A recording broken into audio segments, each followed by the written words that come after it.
Today is Thursday, May 21st, 2020. Coming up on Roland Martin Unfiltered.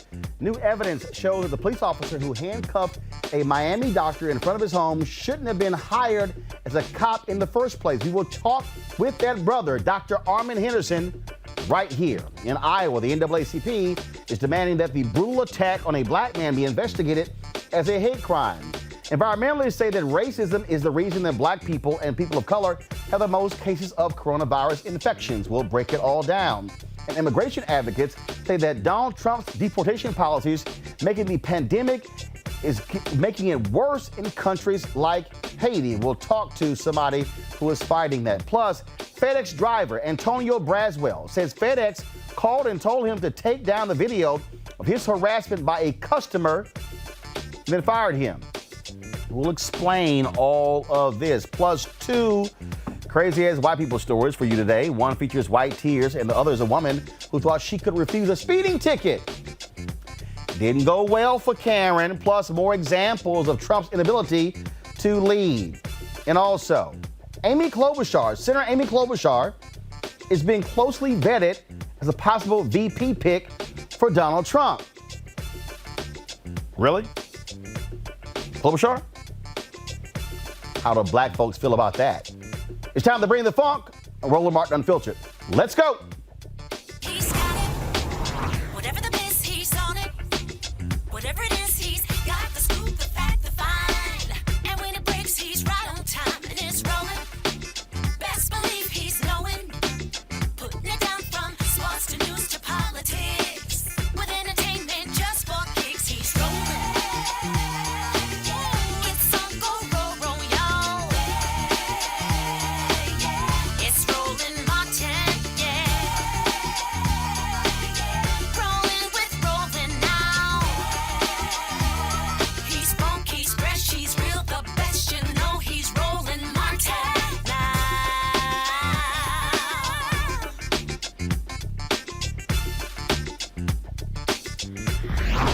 Martin. Folks, remember this video here we showed you of a black doctor in Miami handcuffed outside of his home while preparing to volunteer to help protect homeless people from the spread of COVID-19. Now, the Miami police claim that the officer stopped the doctor for leaving trash in his yard, or was suspected of illegally dumping trash. However, Dr. Armin Henderson believes that he was racially profiled. He filed a complaint with the Civilian Investigative Panel the same day. He's also seeking a settlement from the city of Miami. Now, what happened was, we told you yesterday, the Miami Police Department is conducting an internal investigation saying that the officer was right to stop Dr. Henderson, believing that he may have been illegally dumping trash. But they say that the officer did make mistakes by yelling at him, talking too closely to him, and other minor infractions. Joining us right now is Dr. Armin Henderson. He is an internist of the University of Miami. He's also an organizer with the Dream Defenders. Doc, glad to have you on the show. So the police come out with this internal investigation saying, well, he was right, but he was also wrong. Now, guys, play the video again. Here's what still just sort of bothers me. Okay, here you are at the back of your van. Freeze it right there. Officers coming from another direction. How in the hell can he ascertain from the opposite direction that you were illegally dumping trash when he can't even see what you're doing in the back of your van?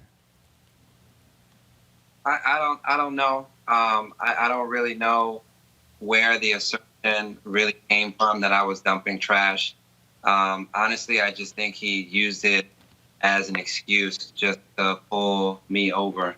Not even pull me over. I was just standing in front of my house to pull in front of my house. And actually, if you watch the entire video, he pulls down a cross section of my street really slow in the video, and then he decides to make a U-turn and then come down my block. And that's what happens in the very beginning of the video. And so I guess he was thinking about what he should do. Should he stop? He saw me just there. I was minding my business. And yeah, I don't know. I don't know how he came to that assertion, but I completely disagree with it. Well, and again, what we're dealing with is here you are, you're trying to help, you're trying to do what's right. testing homeless people for COVID-19. He pulls you over, and then this whole idea of like, well, how dare you sort of, talk back, and you can tell he sort of gets agitated. We're sort of like, okay, fine, put your hands behind your back. So what really happened there where you're having this conversation and he looks like he gets pissed off and it's like, I'm about to handcuff you, and you're looking like, what the hell are you handcuffing me for? I have no idea what he was thinking. I answered all his questions to the best of my ability. I wasn't making any sudden movements. It wasn't like I was going to run or something like that. I was very calm. My voice was very calm. My body language wasn't even threatening. And so I don't know exactly what he was thinking when he put those handcuffs on me. But when I look back and actually did research around the history that he's had, it makes sense. He's like, I guess he thinks a police officer. He's like in the mafia. He's like pulling up on people, asking them, "Are you talking about me?" Which is what we've seen in one of the civilian complaints, one of the 6 civilian complaints about him.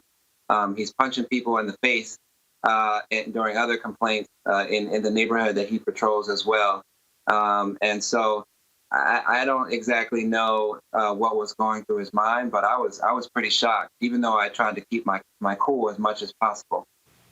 Okay, so you say he also should not have been hired. What have you found out about his history? So he had 12 use of force complaints, and he's had 6 civilian complaints as well. And I'm not sure of the nature of all those complaints, but from what I've read, some of them were he pulled up to someone at a gas station and asked them, were you talking about me, and put him in handcuffs and told him to cool down. It's like, okay. And then another time he repeatedly punched somebody in the face during a traffic stop. And there were others. I mean, that was only 2 of 12 that were probably more egregious than what I'm mentioning. But it just displays a pattern of him being not really keeping his cool, and completely opposite of what he wrote in the report for the internal investigation. So obviously they've done the internal investigation. What are you doing next? Are you still pursuing the civil suit?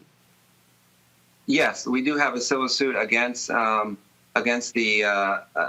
city of Miami. I guess we can't sue the police department directly, but all this new stuff is just coming out. So I mean, we're just sitting back and like, wow, it's another one. So not only does he have those use of force complaints, but early on in his career, 8 years ago when he was first hired, they did a psychological exam, and basically it seems like they found him unfit for the job, but he still got the job. And in the report, in the article that recently came out, it said that at the same time his dad was like the president of the police union here in Miami. So it makes sense probably why he got the job. But now that he's got the job, he's still committing, these offenses against civilians, unsuspecting. And not only is he keeping his job, but he's also being promoted. He's a sergeant now. He has other people who are under his care, under his wing, that he's training, probably to do the same thing that he did to me. So it's really concerning. And it's a shame, because the next time he pulls someone over, particularly they could be a person of color, he could shoot them if he hasn't done so already, or something worse. Well, this is certainly one of those issues that is very troublesome for so many African Americans, where we get stopped and then all of a sudden we assume you did something wrong and then we'll figure it out later. But who the hell wants to be in handcuffs? Who wants to voluntarily be in handcuffs and being detained, and you never know how these things go sideways? Right. In the report, it said that I was agitated. But if any level-headed individual was handcuffed in front of their home for no apparent reason, they'll be pissed off and agitated. Every right to be agitated. I mean, first of all, I should have been more upset than what I was. But we know, as we've seen, in videos and in history past, that once you get upset, once you get agitated, even if you have every right to, they use that as an opportunity to increase the use of force. And I had places to be. I'm trying to serve homeless individuals. I didn't want to be punched in the face. I didn't want to get tased. I definitely didn't want to get shot. So I had to make a decision just to keep my cool. But it was really upsetting to see that the reason why he put the handcuffs on me in the first place is because I was agitated. And it's completely the opposite of what I was actually thinking and doing, which is apparent from the video that you're watching. But not only did he put me in handcuffs, he also didn't have a mask on. He didn't have gloves on. And he's inches from my face, spitting and yelling at me and belittling me. I'm glad that I had it on camera, but the reality is that I serve patients in the hospital every day. And I'm out in the community taking care of, homeless individuals who are the most vulnerable of our population. The last thing I can afford to do is to test positive for coronavirus. And I'm out here taking all these precautions to make sure I'm good so that I'm able to take care of my family, to hug my children, to take care of my patients. And then this guy just makes a decision to get out of the car during a pandemic for no apparent reason and then put me in handcuffs. It just blew my mind. It really blew my mind. All right, then. Well, look, we certainly good luck with your lawsuit, and we thank you for joining us, Dr. Armin Henderson, and we're glad that you're also safe and sound, and this thing did not go sideways. Okay, thank you very much. All right, folks, thanks a bunch. All right, folks, some breaking news out of Georgia. The man who recorded the fatal moments, the final fatal moments of Ahmaud Arbery, he is now under arrest. He is under arrest for murder. Just moments ago, it was announced that he was arrested. We are pulling it up as we speak. Of course, remember previously the two individuals were arrested, and that is George McMichael and Travis McMichael. Well, you might remember there was a third person who was involved in this pursuit of Ahmaud Arbery as they were coming down the street. And so this man, he is William Roddy Bryan. He is now in custody in Georgia for the murder of Ahmaud Arbery. I want to go to my panel right now. We have Erica Savage Wilson, host of Savage Politics Podcast, Reese Colbert, Black Women's Views. First, I want to go to you, Erica. Just your thoughts on this breaking news. The third man involved now arrested for murder. Yeah, hi, Roland. It was inevitable. And I'm very glad that because the more that we have learned about this story, unfortunately, it does seem that this video was a video that was passed around different community members. We saw a post not long ago about the sister who also made sure that video went around to different circles of people. And so really the horrors of that day, to have a life of its own, to live and breathe in a community that truly does have no respect for Black life, to see that the advocacy by grassroots organizations, by digital online groups, and for programs like this, not only put the pressure on for some level of justice to be remedied in the short term, but then also continue to ask the question, well, who was recording the video? How was that person involved? It was really Black media and Black people largely in social media spaces that really did bring something that tragically took place in February up to speed, where now we're seeing a third arrest here in late May. Reese? Oh, yeah. I think this is really great news. We saw that obviously he's very much a part of this chase, how they hunted Ahmaud Arbery down. I saw a reenactment of the way that this whole interaction happened, and he was physically blocking Ahmaud Arbery with his truck as well. And so absolutely he deserves to be arrested for murder. He's a co-conspirator. I'm relieved that there wasn't some sort of deal made where he kind of turned on the other people so that he escapes accountability, because he is just as culpable for the murder and slaying of Ahmaud Arbery as the McMichaels are. The thing here, first of all, it took a long time for him to be arrested. We also now know that it was Gregory McMichael who leaked the video, thinking that it was actually going to help him and his son get off. But it was that video that actually led to their arrest, and now the arrest of this third person. I think also we showed that New York Times video that they put together that reconstructed what took place, and what you really found was about a 4-minute, about a 12-minute scene where they were chasing him. Well, they were literally chasing Ahmaud Arbery down like he was some savage criminal. Right, and we're seeing acts of what people felt like were long ago things that happened. These were things that took place in textbook. Thank God we's free now. These things are very much so still active and taking place in 2020. And so I think what this also presents too is for people to see how deeply important it is that we also not just be engaged in one space, but be engaged in all spaces politically. When you look at the folks who are responsible for making sure that these folks come to justice, we think about a lot of those people who serve in elected capacities. And so if people don't know what a solicitor general, a DA is, if people don't understand the positions that city commissioners and county commissioners should take in terms of law enforcement, mayor's office, what responsibilities that they have and the responsibilities that they have to their constituents as well. Now is the time to hurry up and get that lesson as we begin to vote during a pandemic, because these people who are in positions of power that actually delayed the time for some semblance of Ahmaud Arbery's justice, we've still got to stay on their heels to ensure that justice, however long it takes, actually is served to this family. Well, and the reality is this here, and this is part of the problem that I keep raising over and over and over again. Without this video, these three individuals are not arrested. That what the DA said and the actions of those cops on the scene, these three individuals will be walking free because they established that this was justified, that it was self-defense.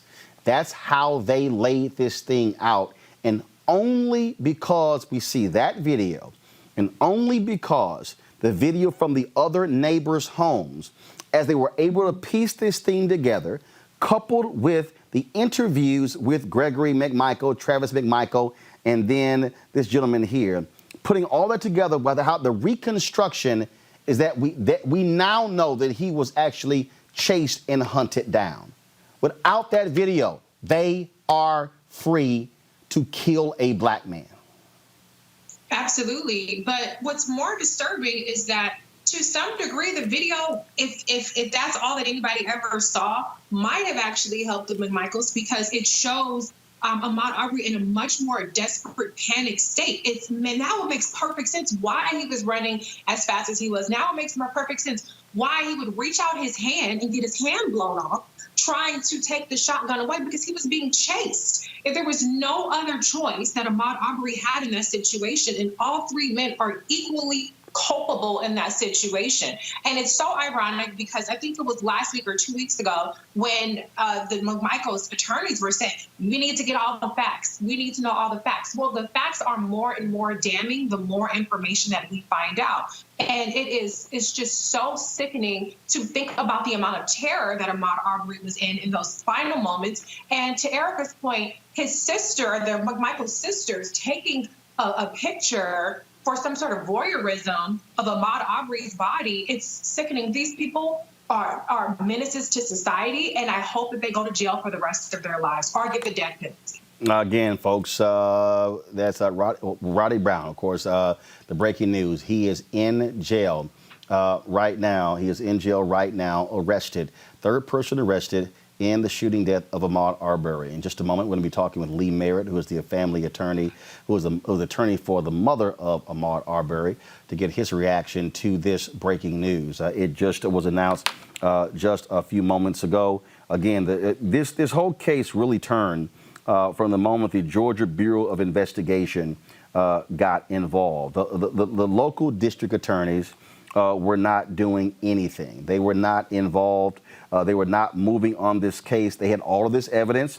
They had all this information, but they simply had not moved. The first district attorney recused herself. The second district attorney pretty much operated as the defense attorney for the McMichaels, absolving them of all crimes. The third district attorney sat on the evidence, did not move at all. Joining us right now is Lee Merritt, who is the attorney for Ahmaud Arbery's mother. Lee, glad to have you on the show. When was the family notified that this man had been arrested? The third man. Okay, all right. So we're getting the shot set for Lee Merritt, and so we'll go ahead. Let me know when we actually have that all set up. But the news came down literally just as we came on air. All right, now we have Lee Merritt. Lee, glad to have you on the show. Hey, thanks for having me back. So when were you and the family notified that this third individual had been arrested? The arrested place. We didn't want to say anything publicly because the man hadn't been brought into custody yet, but District Attorney Joyette Holmes called and made sure Ms. Wanda Cooper and Marcus knew. Who you're speaking of is a special prosecutor who has been assigned to the case, who now is overseeing it. She's now the 4th district attorney who is now working on this case.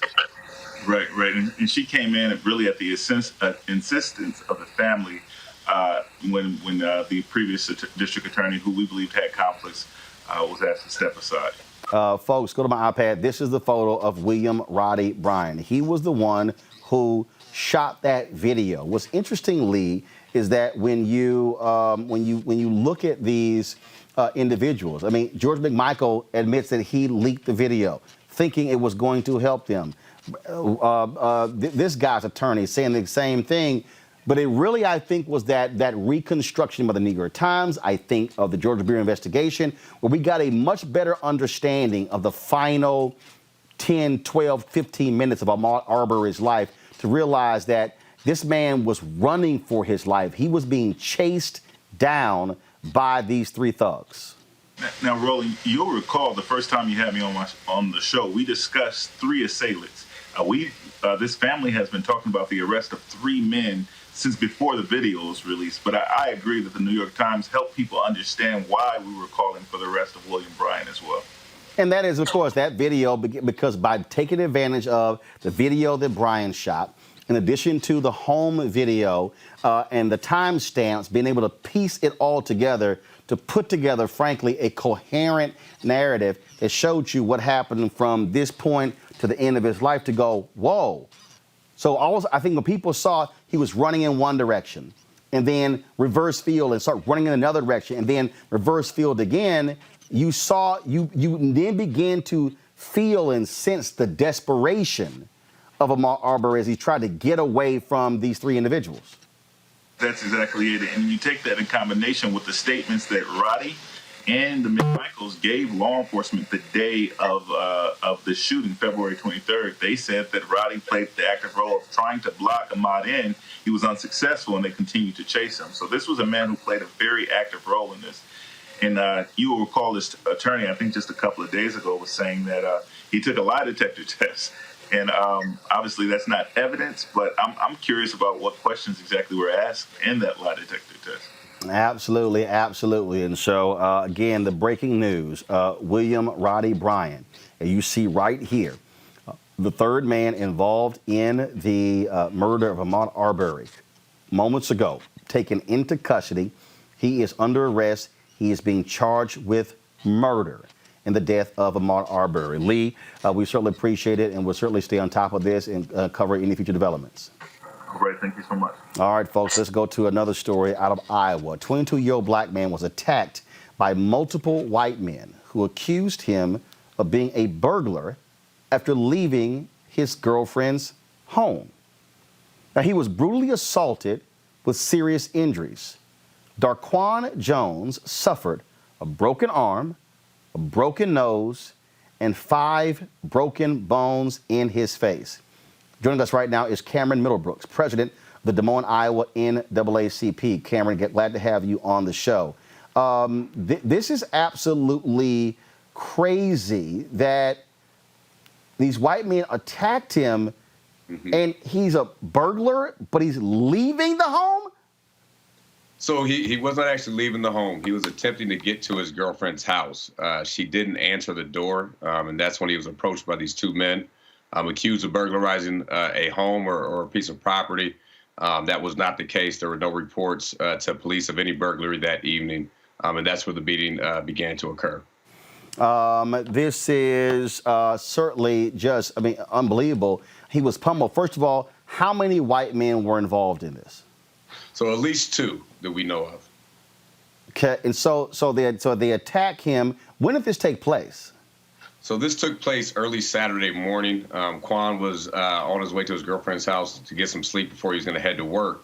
The attack occurred right outside of it, or started outside of his girlfriend's home. He got in a tussle with them, was able to get away, and tried to run to a nearby field where he slipped. And that's when they began to put him in a chokehold. And one of the perpetrators began to brutally beat him. They dragged him to a nearby body of water. I would best describe it as a creek. That's when they began to dunk his head underwater. At this time, two women who were living in a nearby apartment complex heard the commotion. They came outside trying to figure out what was going on. And that's when they found Quan and these folks tussling. Quan was able to get away from them and cross the creek and get into the safety of these two black women that, in my opinion, saved his life. It distracted the group of men in time, just enough to get him to safety. I have to ask, is the girlfriend black or white? She's black. So I wanted to make sure that we didn't have a situation there. Where she lives obviously we're talking about Iowa, but is it mostly whites who live in this apartment complex? Is it racially mixed, or is it predominantly white? So this area in particular, on the south side of Des Moines, where they do reside, is multiracial. There are mostly moderate to low-income families, but obviously it is Des Moines, Iowa. African Americans only account about 13% of the entire population in the city. So they think he's a burglar.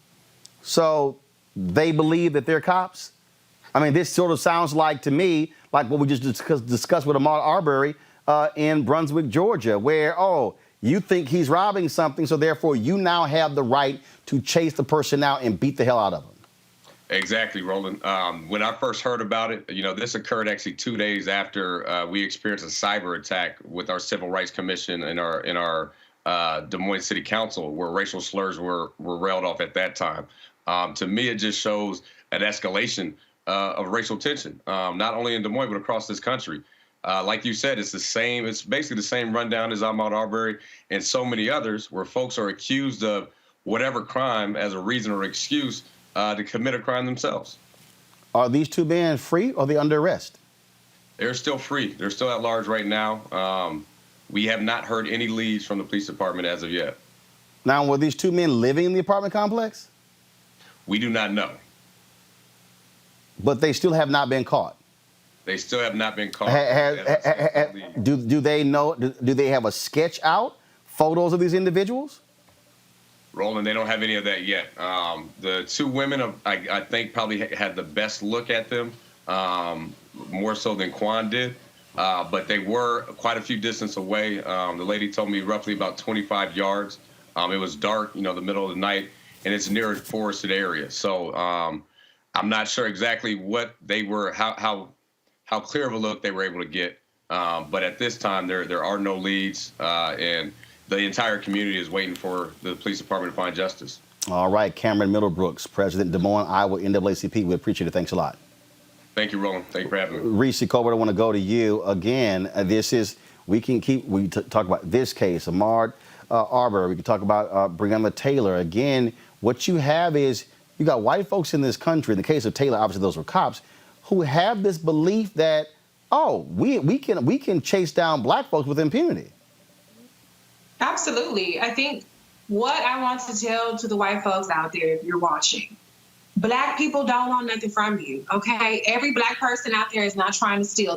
Most of us go to work, we buy what we need with our paychecks. Here you have a man who was, just trying to get some rest at his girlfriend's house before going to work, and he gets brutalized. And I hate to steal from Erica and Dr. Carter, who say this all the time. These are modern day slave patrols. These men have deputized themselves to harass and attack black people. It's happened to this gentleman in Iowa. We saw the same situation with the FedEx driver that we're going to talk about later in the show. We saw it with Travis Miller, even though there wasn't violence involved. You have all of these people, including Ahmaud Arbery, where these folks are trying to, they're inciting great violence on people just off of the suspicion, just because of their preconceived racist notions. Or on the other hand, it could just be that they're just violent thugs, savages, who are using this whole burglary defense as a pretext to attack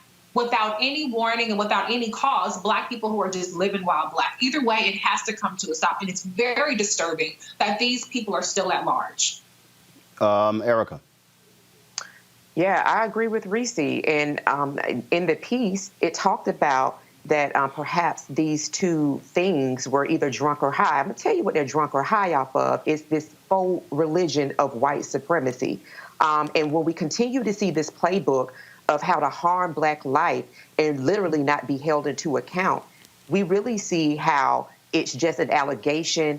And what Reese said, it is not largely because Black people are walking around looking for something to, inciting violence. It's those individuals who feel themselves to be supreme, egged on by their leader, who is the son of a Klansman, Donald John Trump Jr., feeling like they have the wherewithal to ask a Black person what are they doing in their neighborhood, or either what are they doing just standing around white Black, and then demanding of them to be told about what they're doing, and then to go about making allegations that unfortunately sometimes lead to the chase and the violent verbal harm of a Black person. And so as we continue to see these events unfold, whether they're captured on camera or whether they're told by a second or third hand person, a decision has got to be made about what the response is going to be largely around it. And that is the thing that I think that Bob and Karen and the rest are really fully not prepared for. All right, then. All right, folks, let's go to our next story, and that is the issue of Amy Klobuchar. Of course, this tweet, first of all, there was a tweet that went out from a reporter at CBS stating that that Senator Amy Klobuchar of Minnesota is being closely vetted to be the VP choice for Vice President Joe Biden. Now remember, Biden announced that he was going to pick a woman to be his VP. There have been a number of African Americans, especially Black women, who've been saying, pick a sister. When that report went out, CBS News reported that this is what Zelina Maxwell tweeted. Go to my iPad. Joe Biden needs to pick a Black woman as VP. That's it. That's the tweet. Here's this tweet from Barry Williams, exec from Silicon Valley. This gets a resounding hell no from me. No, ma'am, do not want, do not pass go, do not collect $200. Then, of course, Angela Rye was even more clear. Tell your sources this is a miserable, terrible, no good royal fuck up. Then Ellie Mastal tweeted this here. This reminds me of when brothers date Black women when they broke red shirt riding the bench, but find a white woman to marry as soon as they sign that pro contract. Everybody disrespects women of color when they want something and only learn their error when they need something. Now, let's be clear. Vice President Joe Biden has not announced that Klobuchar is his pick, but the fact, Reese, that he's even considering a Senator Amy Klobuchar, who wasn't even polling barely at 0.5% among Black people. Second, well, first of all, you could just take it from there. Listen, this is not a surprise. Of course he is vetting Senator Amy Klobuchar. He is vetting probably a dozen people. I think that Vice President Joe Biden is going to dangle any woman out there to try to get some headlines, whether it's a white woman, a Black woman, a Latino woman, an Asian woman. He is, basically, I hate to put it in this way, but clout chasing after all of these women. He probably knows maybe the top 3 people, but why not interview Jean Shaheen, which I saw a report about today in New Hampshire, or Maggie Hassan, who are the New Hampshire senators who are white women who nobody knows outside of New Hampshire pretty much. Why not? I mean, he seems to be having fun with this. I think it's a complete joke. I think it's a shit show. And as you pointed out, Roland, she has 0 Black support. She made no effort to have Black support. I remember you on this show during the campaign season saying, Amy, when are you going to come on the show? And then the day that she comes on is the same day that Senator Kamala Harris does, and they're calling her Black outreach and voter rights, which is something that many people are focused on, not just her. So, yeah, Amy, that's fine. Go on ahead and vet her. I'm not terribly concerned about it because I think at the end of the day, what we're going to have is we're going to have a white is right VP choice, which is Amy Klobuchar, or we're going to have a recognition that, or Amy Klobuchar or Elizabeth Warren, or we're going to have a recognition that Black women are the base of the party. Black women are also capable of governing, of being qualified. Be clear, it's not just a token identity pick, but we're either going to recognize that the Black people are the power of the Democratic Party. Those are the two choices. Okay, and I saw a poll out today that shows that Joe Biden's Black support slipped by 3 points. He's down to 81% Black support in the latest NBC News poll. Now, Donald Trump only has 3% support himself. His support has dropped by 4%. But you're going to have Black people stay home.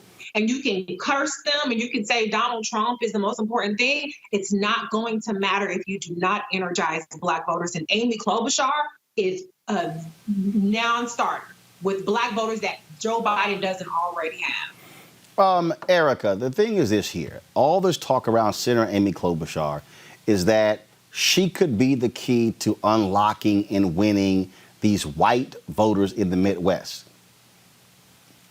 But I thought that was the reason why Biden was the choice. I thought Joe from Scranton was the one who could appeal to the white voters in Pennsylvania. Because they say once you get outside of Pittsburgh and Philadelphia, the rest of Pennsylvania is Alabama. I thought he was the guy who could appeal to the white voters in Michigan. Once you get outside of Detroit and Flint and Lansing, Michigan, the rest of it is Alabama. And then, of course, let's talk about Wisconsin. Same thing in Minnesota. Once you get outside of Minneapolis and St. Paul and the large cities, the rest of Minnesota is Alabama. So I thought if that was why Joe was there, why you need backup from a white woman like Klobuchar? He does not, and I get my political excitement around talking about VPs and listening to VPs from a woman who has been very staunch in her support of the Black woman running for president, Senator Kamala Harris, and that is our very own Reese Colbert. And so, listen, to be quite frank, I think that the point that Reese brought up is something that should be very much so of concern, because our support is not forever. Amy Klobuchar definitely has embarrassed herself. She's not come into account for some of her decisions when she was prosecutor, definitely not in the same way that Senator Kamala Harris has. And to be quite honest, I think what is also happening now is that he really needs to, and excuse for me saying this, he needs to cut the shit show. There was a big announcement about him bringing in Karine Jean-Pierre as a senior advisor now. As we continue to cover stories like you do on Roland Martin Unfiltered, talking about Ahmaud Arbery and just this newest case out in Des Moines, Iowa, and just everything that Black folks are having to shoulder, not just in a pandemic, but with regular life, there needs to be, and it needs to happen very rapidly, like before the month of June or during the month of June, for him to go ahead and announce who that VP is. And I'm throwing a term away, women of color, because it needs to be a damn Black woman. Black women are the most disrespected. It's not women of color. It's Black women. We have been here. Cicely Tyson talks about that fourth rung, how Black women, when we go into a space, we lift everyone up because we're looking through everyone's lens. And so when you see people coming out talking about, well, a Black woman needs to be vice president, the one person that I know that has always actively advocated for a Black woman to be in the White House in this modern time has been Black Women Views. And so cut it. Go ahead and make the announcement. If we're going to roll out a top three, those top three, to me, all three of them should be Black women.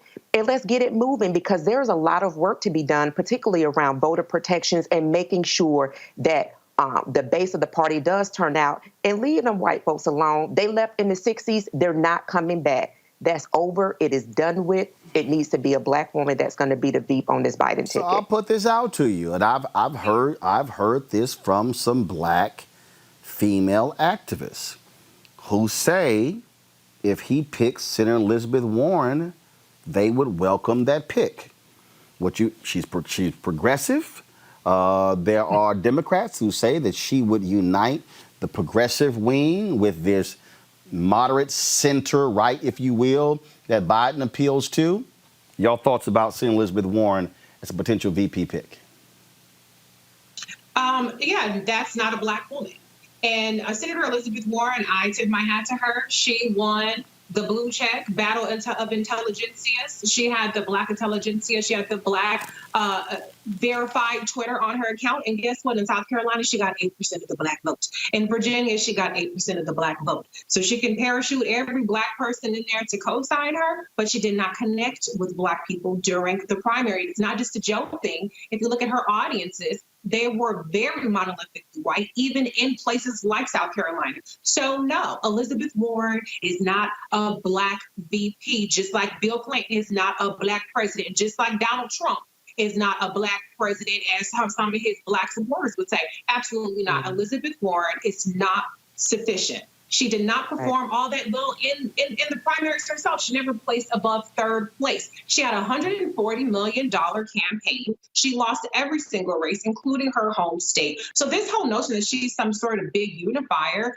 is really strange, and it doesn't really bear out based on her performance in the primaries. Amy Klobuchar barely placed above fourth or fifth in the few contests that she made it through. And so, yes, even though Senator Kamala Harris dropped out before the voting starts, there is absolutely no more persuasive case to be made for Elizabeth Warren or Amy Klobuchar's electability, given how poorly they fared throughout the campaign, with far more money, far more exposure, and far more opportunities to prove themselves. So again, that's an absolutely hell no on Elizabeth Warren. Erica. Absolutely. Everything that Reese said. And whatever the Ivy League, I guess, notion gives people in ways of connecting with her, good for them.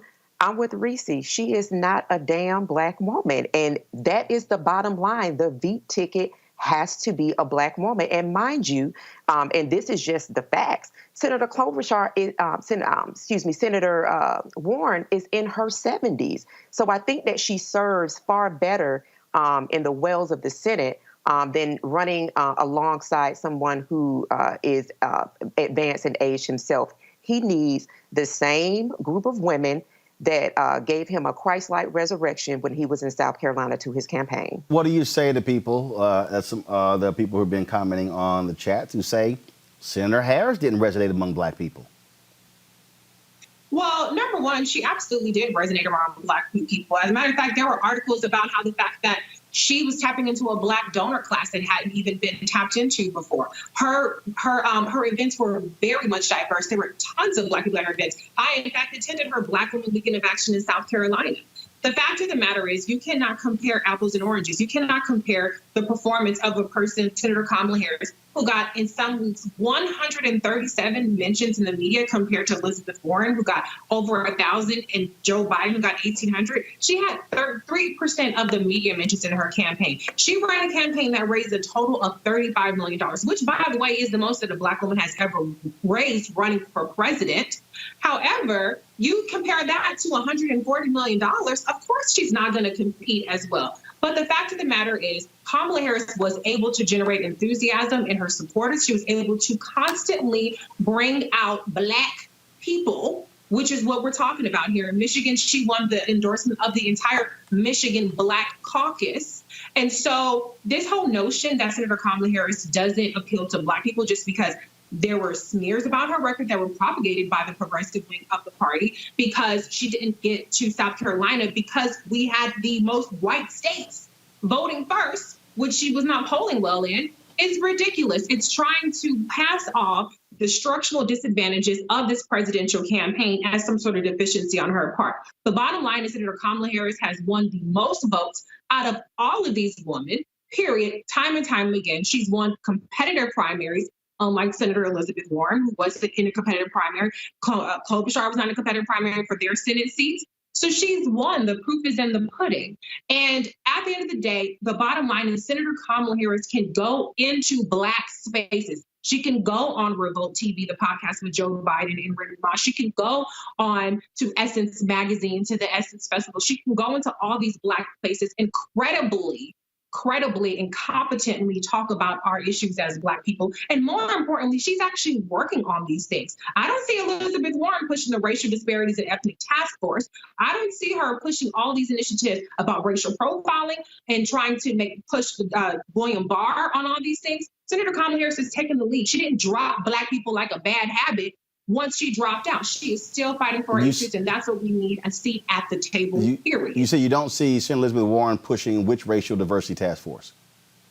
Well, Senator Kamala Harris has a bill, racial and ethnic disparities task force, to make sure that FEMA is putting the right resources towards diagnosing the things like we're going to talk about in the show later, why Black people are dying at disproportionate rates, making sure that Black people are not left out of the response. Warren did. So that's actually in terms. Actually, Warren has been involved in that. She's been doing it with Congresswoman Ayanna Pressley, and even we talked about it yesterday when she criticized the Trump administration's putrid report specifically dealing with the racial data affecting coronavirus. So she has been speaking on that particular issue. Speaking on it, yes. Signing on to a letter, yes. Pushing legislation, no. Really championing it, no. Yes, she does check the box. I will give Elizabeth Warren credit for checking the box. She has her bullet points and she has her PDFs. But in terms of actually championing issues, that's not what she does. During the campaign, she was all about Black maternal mortality. But when it came to the Black Momnibus bill, you didn't see her on that stage with Congresswoman Ayanna Pressley or with Senator Kamala Harris. Senator Kamala Harris was the only senator who represented in that type of task force. So that's the kind of thing that I'm talking about. It's not a matter of just simply checking the box and sending out a tweet or signing on to a letter. It's about who's truly championing these issues and going into spaces and talking about this competently over and over and over again. And Senator Warren does not meet that level that Senator Kamala Harris does. So the only thing, again, the pushback here, and this is actually a transcript right here. Warren remarks on press call about her bill to require release of COVID demographic data, including race and ethnicity. That's dated April 17th. So what bill are you talking about? She has a bill that specifically does that. Yeah, but I'm talking about there is a racial and ethnic disparities task force bill that Senator Kamala Harris has put out, which does far more than just release demographic data. Like I said, I'm not saying that Elizabeth Warren doesn't do anything. What I'm saying is that she is not championing this to the same degree and to the same zeal that we see that Senator Kamala Harris is. Yes, does she sign on to things? Yes, does she put out things? Yes, she does. But it's not anywhere near to the degree of what Senator Kamala Harris does. When they talked about Vice President Joe Biden had a town hall on the racial disparities, on the way that COVID impacts Black people, it was not Senator Warren that he called up. It was Senator Kamala Harris that he called up. And she conducted Joe Biden's town hall. And she's been talking about these issues for months on multiple areas, whether it's on MSNBC or whether it's directly to Black people. And that's what I'm saying. It's not just a matter of putting out a letter or signing on to something. It's a matter of who can truly champion these issues. Erica, final comment. And just wanted to add that when we think about the firing of this latest Inspector General, Steve Lennick, who served as the Fraud, Waste, and Abuse Inspector General of the State Department, Senator Kamala Harris fired off a letter in August of 2019 saying that the same person that's leading the State Department, Mike Pompeo, that he be held into account, him and other officials. So when you think about those things that maybe aren't necessarily sexy, but understanding how these important positions are necessary within our democracy, you see Black women. And so, again, a Biden campaign was revived by Black women. A Black woman, not a woman of color, needs to be his vice president. All right, folks. Health specialists and science experts state that there are layers of previous health conditions like hypertension and heart and respiratory illnesses that have often been welcomed by negative environmental factors like pollution in the air, which have made Black people more susceptible to catching coronavirus and dying. Black communities across the country are environmentally compromised. Environmental racism combined with COVID-19 is serving as a double whammy in Black America. Joining us right now is Michelle Mapson, Senior Staff Scientist for the Earth Justice Chief Advocacy Officer for Black Millennials for Flint. As you look at this, Michelle, in terms of this environmental justice, how then do you get organizations and policymakers to understand how the two are joined together to result in this double whammy? That's a great question, and thank you so much for having me. I think the first thing we need to understand is that these issues are pervasive in communities of color, in low-income communities, but especially in Black communities. So it should not surprise us that we're actually seeing the disproportionate impacts being felt by COVID-19 on Black communities. And there's already research that shows that the types of air pollution that especially Black communities are exposed to at higher rates are actually what are contributing to higher mortality rates for COVID-19. And that part of that is because of the comorbidities of diseases like lung disease, heart disease, asthma, and other high rates of diseases, and basically being immunocompromised by being exposed to this pollution for a long time. So I think for policymakers, it's time to look at where are those places that we see that high pollution and that overburdening in communities, and provide relief, because communities have been asking for this type of relief for decades. So when you say relief, what does that relief look like? What does the relief look like? Relief for let's start with this administration and what it's currently trying to do, which is to relax enforcement of air pollution laws for facilities that are trying to essentially continue to pollute during this crisis. So number one would be to not allow that to happen, whether you're at the state level or lobbying at the federal level. The Environmental Protection Agency should not be relaxing compliance and enforcement at these type of facilities that are directly contributing to the type of pollution that can contribute to COVID deaths. And then beyond that, I think there's also needing to be a push for embracing science that helps us understand and better understand what is happening in communities on the ground. Who do you think really has been the biggest champion on these issues for Black folks in Congress? In Congress, I think we've seen a number of folks. I think Senator Duckworth out up in Illinois has been instrumental. We have seen Senator Carper as well speak out on these issues. We've also seen Representative Ayanna Pressley also speak out, especially when we understood that there were disproportionate impacts to the Black community. And so when we're trying to peel back those layers and understand why is that the case, environmental racism and environmental injustice is a part of the problem. And so moving forward, do you believe that in the midst of this, I mean, look, what coronavirus has shown is so many inequities left and right, that policymakers would actually take this seriously and do something about it? I think that is happening. I think at least in some states, we're also seeing regulators saying we're not going to comply with EPA's policy on relaxing air pollution regulations for facilities. Out in California, we also see that there's studies that are trying to understand that impact of air pollution on health and related to the COVID crisis. And then we also have a big amount of academic research coming out that's showing that same correlation, whether we look at Harvard or Tulane University in Louisiana, where actually the highest per capita COVID-related deaths are in a small parish in Louisiana. So when we're thinking about New York and Detroit and other parts of the country, let's not forget about the rural areas that are also being ravaged by COVID as well. And a lot of that is linked to air pollution. All right, then. Well, look, we certainly appreciate it. Keep up the good work in this particular area, Michelle Mapson. Thanks a lot. Thanks.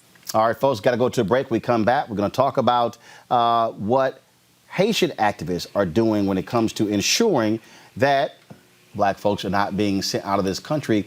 Could coronavirus be spread in Haiti because of the Trump's actions? Also, Trump had a meeting with some Black people in Detroit today. Woo, quite interesting. We'll break it down next on Roland Martin Unfiltered. You want to check out Roland Martin Unfiltered? YouTube.com/Roland S. Martin. And subscribe to our YouTube channel. There's only one daily digital show out here that keeps it black and keep it real. It's Roland Martin Unfiltered. See that name right there?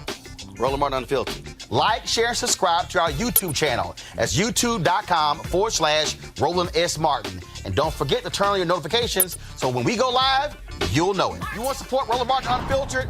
Be sure to join our Bring the Funk fan club. Every dollar that you give to us supports our daily digital show. There's only one daily digital show out here that keeps it black and keep it real. It's Roland Martin Unfiltered. Support the Roland Martin Unfiltered daily digital show by going to RolandMartinUnfiltered.com. Our goal is to get 20,000 of our fans contributing $50 each for the whole year. You can make this possible.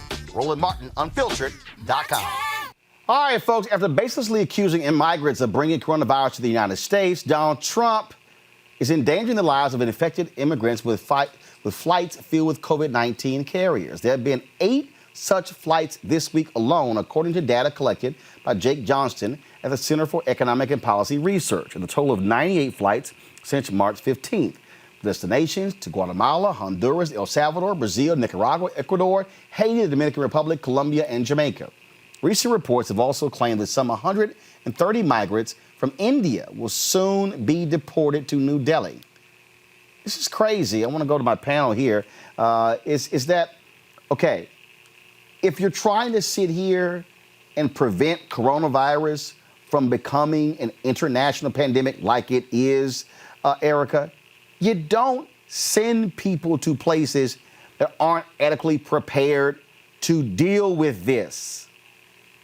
But if you're the son of a Klansman and your senior advisor was mentored by one Jeff Sessions, you continue to push your racist policy, especially in a time of a pandemic. You know, when you look at the proclamation that he made on April 22nd about suspending folks from being able to come into the country, looking at the different countries where it's been broken out, you see more people that are being relatively not blocked from coming in that are from areas like Western Europe, from Canada. And then you juxtapose that to people from Central America, South America, some of the countries that you mentioned, and of course, Africa. So this is, and again, an opportunity because this is a re-election year for him. And have to say this, but he has to continue to feed the racism that the 53% helped him gain office, and then all of those people that like his policies that have seen their wealth built over the past 4 years, feeding them as well. So I'm not at all surprised, particularly when we still have folks that are being held in private detention centers.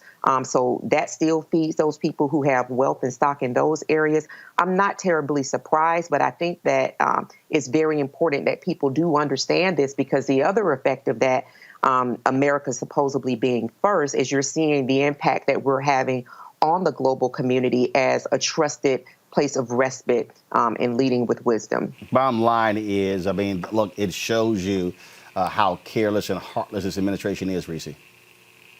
Yeah, cruelty is the point. We have a white nationalist administration, and that's always been their policy. One of the first acts that Donald Trump put in place was the Muslim ban.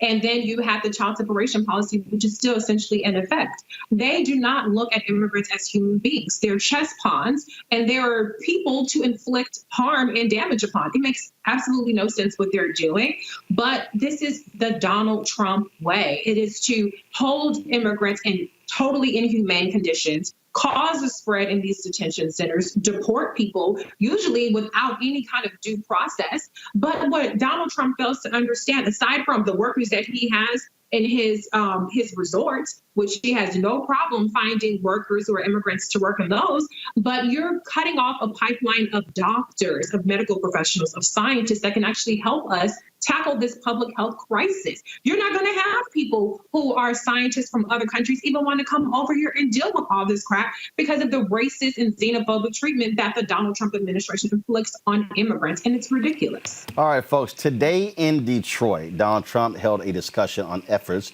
to help distressed communities recover from the COVID-19 pandemic before touring a Ford manufacturing plant in Ypsilanti Township today. Of course, he didn't wear a mask.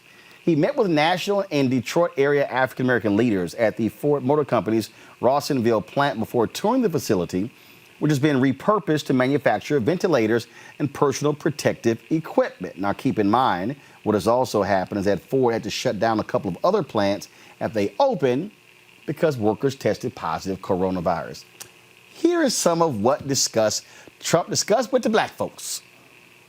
So than others, and you're making sure that the federal government is also going to cover health costs for those that are uninsured or underinsured. We thank you for this. Our country has been placed on pause, but pause is not stopped. We've been on pause, but we're about to press go and get back going again. I said it before unashamedly, and I say it again. This president has been, I've lived under 12 presidential administrations. I was born during Eisenhower's administration. This president has been the most pro-black president in my lifetime. But when I say pro, I'm saying it pro in the sense of being proactive. He's been proactive rather than reactive to issues concerning minority, underserved, and disadvantaged communities than any other president in my lifetime. I really believe history is going to be kinder to you, Mr. President, than fake news media is today. Can't be any worse. I mean. Hello. Hi, Mr. President. How are you? It's such an honor to meet you. Thank you. It's my honor. Thank you so much. I want to first tell you thank you so much. I am a COVID-19 survivor, and I got diagnosed probably about a month and a half ago as positive. And just sitting at home and, watching TV and heard you talk about hydrochloroquine and talked to my doctor. We took it, and within 5 days, I'm here to say I'm good to go. So a lot of people have said that. Yes, and so I want to first. I go off it tomorrow, I think. Oh, really? I took it while I was exposed to a couple of people, and I said, let's give it a shot. The doctor said he recommends it, but I looked at the story of Karen and many others, and I said, what do we have to lose? That's what I said. Anyway, so you had a good experience. I had an excellent experience. All right. Pastor Darrell Scott says that he's lived under 12 administrations. First one is Eisenhower. So that means Eisenhower, Kennedy, LBJ, Nixon, Ford, Carter, Reagan, George H.W. Bush, Bill Clinton, George W. Bush, Obama, Trump. That's 12. There is no way in hell you could remotely compare, Reese, Donald Trump. Out of those 12, there is not a single president, including Obama, that matches President Lyndon Baines Johnson. Period. If I look at Civil Rights Act of 64, Voting Rights Act of 65, Fair Housing Act of 68, when I look at, I can go, that ain't even a conversation. What the hell is he talking about? You know what? It's just maybe he's obviously completely delusional, right? It's more of the Trump grifting like we talked about last week. It's very profitable for him as a black man to sit up there and lie and suck up to Donald Trump. Donald Trump asked us in 2016, what in the hell do you have to lose? Apparently he feels like he has nothing to lose about pretending or actually taking hydrochloroquine. But let me tell you what we have to lose. Black unemployment right now is 16.7%, maybe even higher. That was April's unemployment rate. We know that we've lost millions of jobs since then. Black people are disproportionately being impacted by this COVID-19 pandemic, whether that's in mortality and whether that's in actual infection rates. So how in the hell is a president who has completely abdicated his responsibility to actually tackle this crisis? How is that making it any better for Black folks? I don't know too many Black folks I would say right now in May of 2020 that they're better off than they were when Obama was president, or you could go back to the other 11 presidents before that, or 10 presidents that Pastor Darrell Scott is referring to. It's really ridiculous, but apparently it works for Pastor Darrell Scott. I don't know who the hell is going to his church, but if you're going to sit up there and lie like that about Donald Trump, then I don't know what else you're going to lie about.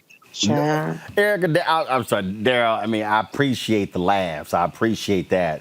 But this whole idea of how Trump has been so proactive towards Black America, how? Where? Okay, so you want to bring up opportunity zones. Opportunity zones ain't new. Those have been in previous administrations, going back 20 years. Matter of fact, if you really want to break this thing up, who was probably the biggest supporter of African Americans with civil rights? Yeah, we could say LBJ. I would dare say, out of the last 12 presidents, who was the most proactive When it came to black business, I say Nixon. Bob Brown, the office that was created that drove the black businesses, Small Business Administration loans, I can point to that. I'm trying to figure out, Trump ain't even in the top 5, top 10. I mean, Trump down there with Reagan when it comes to helping black folks. Right, the creator of the whole welfare queen term. And then thinking about, I don't trust anybody that pronounces government as government. So that automatically disqualifies me from listening to anything that you have to say. And to praise a person who gained office through Russian interference, that there is a Senate intelligence report that is bipartisan that says as much. I think it takes grifting to a whole nother level, especially when you consider that at the beginning of May, Mitch McConnell opened up the wells of the Senate to do what? To push through judges and leaders of federal agency that will harm him and everybody that was sitting around that table that was as black as the day that they were born. And so I think that we cannot take this with a grain of salt. Because we have to make sure that as we continue to move towards the general election, that people aren't buying into this, right? That people are understanding that this is a campaign, an active campaign of disinformation and misinformation, and they will use all of those who are willing and ready. And unfortunately, everyone around that table seems to fit that bill. Again, we invited Daryl Scott. We try to get him on the show. And he keeps saying this stuff to me, and I'm like, dude, I'm sorry. The evidence is remote. Ain't even thin. So there's this idea Trump is just so proactive with black people, I think, is really, really hilarious. It really is. All right, folks, let's go to a story that we've been covering. That is, we talked about the Arbery case and so many others. And of course, we have crazy ass white people. Go ahead and roll it. No charcoal grills are allowed. I'm white. I got you, bro. Illegally selling water without a permit on my property. Whoa! Hey! Give me your ID. You don't live here. I'm uncomfortable. Okay, folks, so many of you have seen this video, that we have, it's been going around, and that is 2 drivers. They're actually not FedEx drivers. They work for a separate company that contracts with FedEx. They posted this video of them being harassed by this white man where they were delivering a package. Watch this. Say it out here. You lying like hell. You can put it on video camera. I don't care. Come on, say it. No, you come out here and tell me again you gonna whoop me. That's what I want you to do. Put it on video camera. I want you to. You said you were gonna come. No, you don't lie. Man, you lying like hell, bro. You last up and said you were gonna beat my ass. Come out here and do it. That's what I want you to do. 911. Call her. Man, that dude straight lying, bro, on God. Man, This man lying, bro, on God. This man came out of nowhere and started cursing, bro. One thing I don't feel is that right there. I want you to just say what you said when I was on your grass. This man came out and started. You tell me to move. You right. I didn't never say I wouldn't. I don't move off of your grass. But you didn't have to come out there cussing me like that, like I'm some child. I ain't no little boy. I'm no little boy. I'll wait till the police come.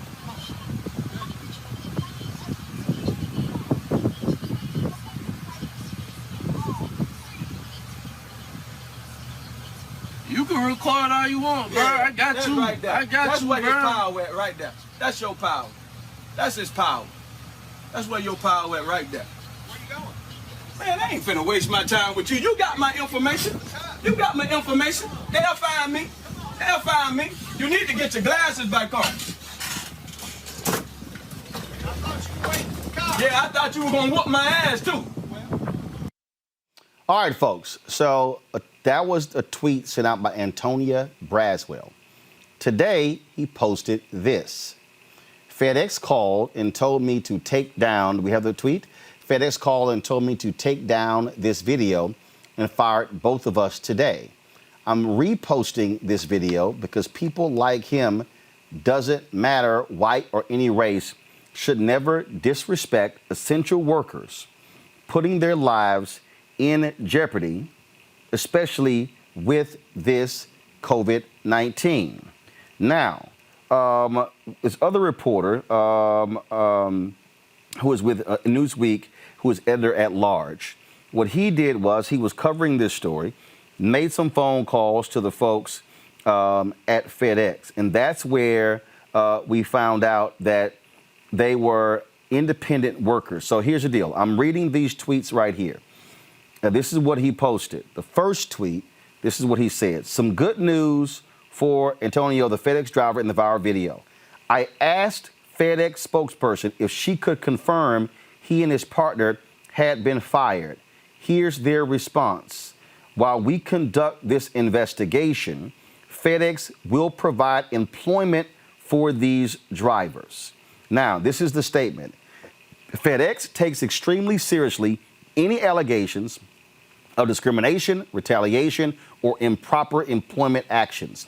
These individuals are employed by an independent service provider, and FedEx will be conducting a thorough investigation into these claims. While we conduct this investigation, FedEx will provide employment for these drivers. That really, I think, is the good news. A lot of people out there, Reese, have been saying that these folks we should boycott FedEx. But again, initially when they posted, they said FedEx fired them. They actually didn't work for FedEx. Even though you saw the uniforms, they actually was a subsidiary. It's no different than when you think you're flying United, but they actually are contracting with a regional airline, and it's not actually United. This obviously is just an unbelievable story. But these black guys were just delivering a package to the white guy. The white guy got mad. What you on my lawn for? It's the same thing we're seeing repeatedly. We saw it just last week, I think, with Travis Miller. But I do think that the good news is that people threatening to boycott FedEx, now perhaps they didn't work for FedEx and that was a bit of a misstatement on his part, but the fact that FedEx recognized that it is worse to be seeming to side with white supremacists and racists who are harassing people just trying to do their job than it is to try to punish people for getting into an exchange with a person who was completely inappropriate, who was verbally berating them and threatening them. I think that is the good news. We have to hold these companies accountable to protecting their workers. Whether you're on the clock or not, you do not have to subject yourself to abuse. And so let FedEx take the lead and stick with it, by the way. Don't just, have this little temporary situation and then try to wait for it to blow over and then you let them go again. But these companies need to stand by these black workers that are being harassed for no damn reason. Erica, you are quite familiar with this story because you're related to one of them. Yeah, the young man that actually shot the video is my cousin, Antonio Braswell. And so I was really proud that, unfortunately, he had to execute strategy, which is the preservation of life playbook, when you have to record the video. So, Erica, 1 second. Yeah. So Braswell shot the video. Who was the other guy? Do you know? That was someone that was training him. Antonio was the one that was behind the camera that you hear his voice. Got it. That's Antonio, yeah. Got it. Okay, go ahead. So I spoke with my aunt today, who is his grandmother, and just wanted to check and see how he was doing and told her, this had gone viral. And one of the things he mentioned in one of his tweets that he definitely needed his job because he has a family to take care of. And just asked her about the baby, and she said that the baby smells as beautiful as she looks. And so, for him to be as young as he is and to have this type of experience, but to absolutely know what needs to be done, number one, to shield themselves from any harm that may come, but then also have a record of what actually did happen. What we're seeing now more and more every day is what Reese talked about, is we're seeing that these are really extreme measures that black people were having to take, not white people, black people are having to take to, number one, be believed, number two, have a record or something, and number three, have some measure of justice against white folks who feel like, again, being deputized as a part of slave patrols, that they have the right to demand to know what a black person is doing and what their business is. And it just reminds me of when in times where my parents were coming up, where, you know, a person was expected to respond to being called boy or girl or instead of by their name. But I'm really proud of Antonio and what he did. It's just, it can't. Black folks just trying to do their job. No different than 3 or 4 years ago, the white woman in Virginia, she didn't want a black man delivering a product to her house from Home Depot. I mean, these people are absolutely out of their damn minds. They are. And I'm telling you right now, that worker, when he was like, no, bring your ass out here. You think you're gonna whoop my ass? No, leave your yard, come out in this street and try it. You see, his ass didn't leave the edge of that yard. Right. No, he did not. See, when he got challenged, it was kind of like, oh, let me go ahead, because he will whoop my ass. So let me go ahead and back up.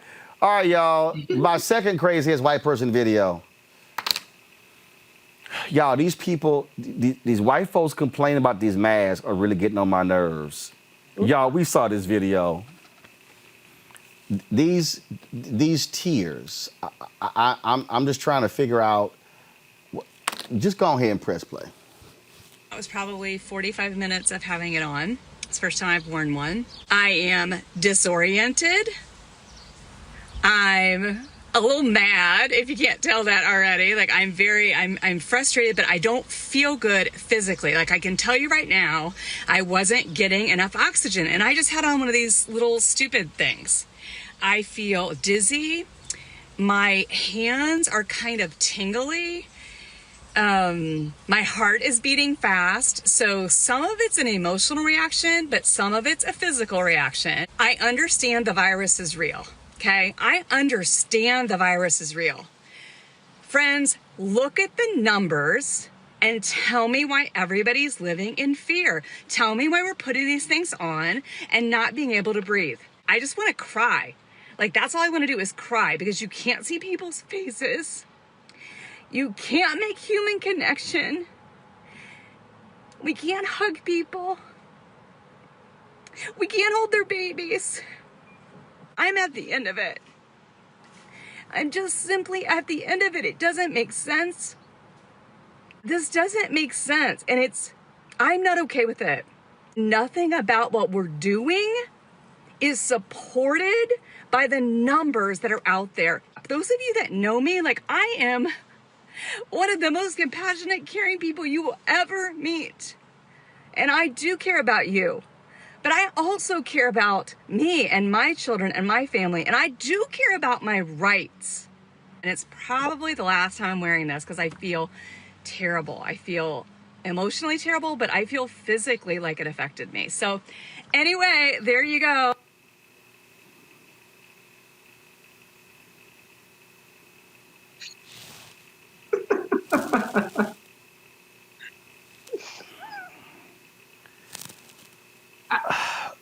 First of all, Karen, the damn mask didn't make your ass physically sick. If you were walking with the mask and now you can't breathe, your ass out of shape. Okay? I had that damn mask on today, walking down the street.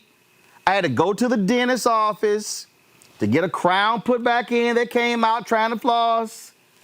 Didn't have no problem breathing. Okay, wasn't physically. If your damn fingers are tingling, there ain't a damn thing to do with that mask. It's called an anxiety attack. Because your ass ignorant. Okay? We can't see people's faces. We can't hug babies. Heifer folks are dying. What I don't understand about these people, this is not a virus that your ass can catch, and then in 2 or 3 weeks, you sick as a dog, and then all of a sudden, you're feeling better. No. It is taking people out who are triathletes. People who are avid walkers. Mara Gay is an opinion writer for the New York Times. She talked about she went for a 10-mile run, and then they followed it up with a 3-mile walk up some stairs, and she talked about how she is still being impacted and sick as a result of this. And you watch these old whiny ass people. We can't touch people, and it's not that bad until your ass get it. I talked to a friend, Erica. She believes she had coronavirus. She couldn't get tested. It went to pneumonia. She is having to do a nebulizer every 4 to 6 hours. Oh my God. There are people who have gotten it. One guy, his wife had cancer. This dude was protecting himself. He goes to the pharmacy. He gets it. Dude now runs out of breath going from the front door to the car. And then she's sitting here, I care about my children. Well, if you care about your children, then your ass would want other people to have a mask on so they don't go. These people, I'm sick of these whiny, crying ass folks over a mask. And here's the other deal. It ain't like you gotta wear it all day. Do you know what I do? When I'm walking, when I went for a walk in my neighborhood, straight up. If ain't nobody around, I pull the mask down. Right. And then when they're getting within 20 yards of me, pull the mask up, distance, walk past them, and when they behind me 20 feet, mask down, I'm fine. These little whiny ass, I'm never gonna wear this again. Oh my God, this is just, it's taking my freedoms. You know what? Fine, die. Then you have lots of free time with no mask. Right, and I'm just, the Karens and the Bobs of the world, the same people who were saying to state governments that you have to reopen. We have not even gotten through the first wave of this novel virus. I saw where you had tagged Dr. Ebony in talking about the different ways with which, what mask works best. And the response that Dr. Ebony gave, it was not clear cut. It was like, we're still discovering, here's, the percentage of, where we've seen it perform well, but then we have to see, but then you need to read this piece as well to kind of follow up and make a best decision for yourself. So, the Karens and the Bobs in the world are not, all of that to say that they're not used to being denied what it is that they want, right? They wanted the states to open back up. They have opened back up. They wanted to be able to go to the beach and swim in the beach. They're able to go back to the beach and to swim into the beach. But I'm going to tell you what, this black woman is going to do exactly what she's been doing for the past 12 weeks. I'm going to be in this house. When I do exercise, it is going to be on my balcony, and I make necessary runs a couple of times a month because we still have a long way to go. But when a person is not used to being denied the ability to do what the hell they want to do, which is really the history of white folks, if you have to just be honest about it, then of course a Karen is going to break down because she's not able to somehow with all types of just the wherewithal be able to touch and hold someone's baby or to have to cover up for a specific amount of time. It will always feel like oppression to Karen. I don't want your ass touching my baby. Period. Reese, these people, I'm telling you right now, they acting a fool at stores, cussing folk out, losing their mind. Look. Coughing in their faces. I have, y'all, let me warn everybody in advance. I, Roland Sebastian Martin, have not encountered any of these crazy people. But I just want y'all to know for the record, if I encounter any one of these fools in public lashing out at an essential worker, the voice you will hear cussing them out will be mine. Reese, I'm just letting you know. I'm going to cuss they ass out. As you should. What's so ironic to me is that you have people that don't want to wear masks. So, okay, you can't go to the stores if you don't want to wear a mask, but then you harass the hell out of the people that are delivering your shit to your house. How does that make sense? The fact of the matter is wearing masks is very much normalized in many parts of the world. In China, for instance, it is a very normal standard thing to wear a mask. It's not oppressive to have to wear a mask. And she's absolutely incorrect that the numbers don't support wearing masks. The reasons why we can help keep the numbers down lower is because if you wear a mask and I wear a mask, then we have a lower probability of spreading it to each other. And so that's the whole point of wearing masks. And if you claim to care about your kids, then you should be taking all the proper precautions. You should want other people to be doing that. I actually am skeptical that she even experienced any of those things. She's obviously a drama queen. And like I said in my tweet, she's a habitual line stepper. You can see people's faces. You don't need to see more than what you're seeing already. You can touch people. You just can't touch random people. You can't be in a grocery store and be like, oh, is that your baby? Can I touch him? You can't ask a black woman, oh, can I touch your hair? Stand back 50 feet. Wear your damn mask and shut the hell up. It's not that much to ask other than, do you want to be on a ventilator? Do you want to be in an ICU for 6 weeks? Do you want to be in a casket? If all those answers are no, then do what you got to do and do it with the COVID and a smile. How about that? Absolutely. These people, they stupid to me. And I'm just telling you right now, it's the most unbelievable dumb thing in the world. And yes, I hate the fact that I couldn't fly home for my cousin Craig Lamont's funeral, okay? I hate the fact that my boy Roger B. Brown, we're having a Zoom memorial service and an Alpha Phi Alpha Omega service on Saturday for him. I hate the fact that I couldn't go home for Mother's Day. My dad is 73, my mom will be 73 in November. I hate the fact that I can't go home for their 53rd wedding anniversary next month in June. But you know what I would hate, really? Is to hop my ass on a plane, okay, and be like that NBC virologist who did everything right, who had a mask, who had gloves, who had everything, and he says he likely got it through his eyes.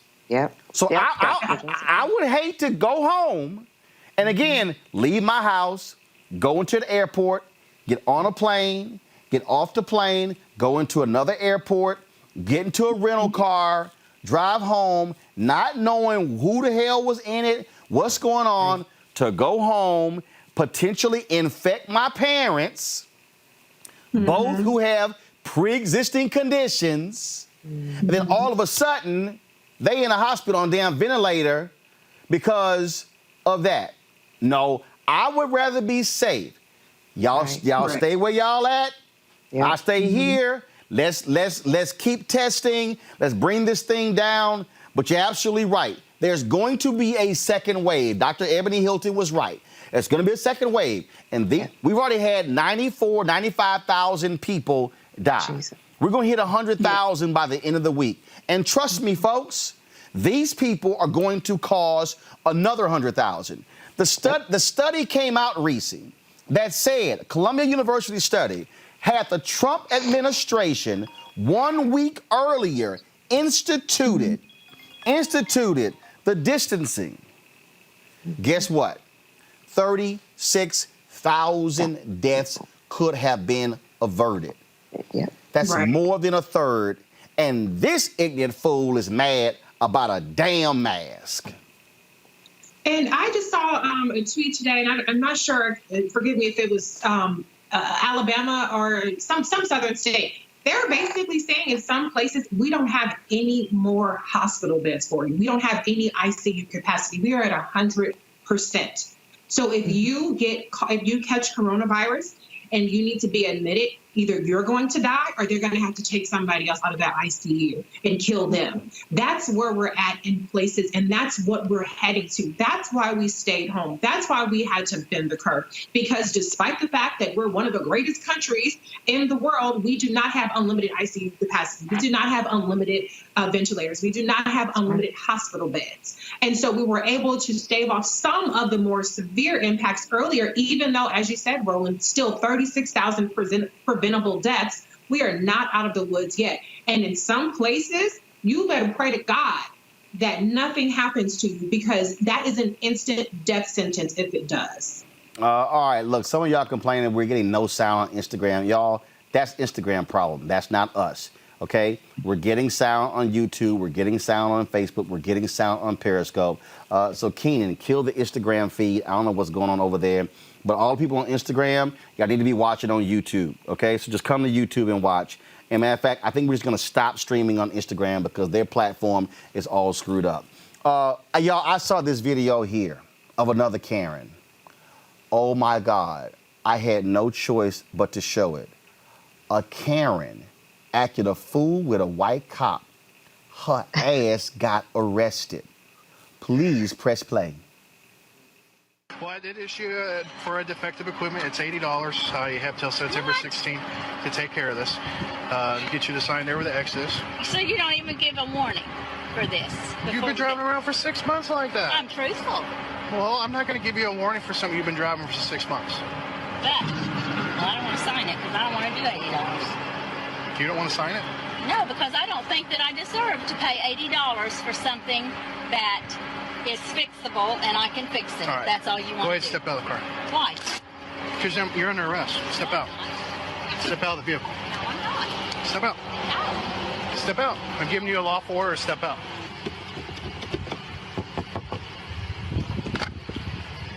You be fair with me and I'll be fair with you. Step out. No. You're under arrest. No, I'm not. I'm placing you under arrest. Step you out. You are full of because you're not placing me under no arrest. Do not take off. Shut up and give me that and I'll sign it. Step out. No. We're beyond that. You want me Step out.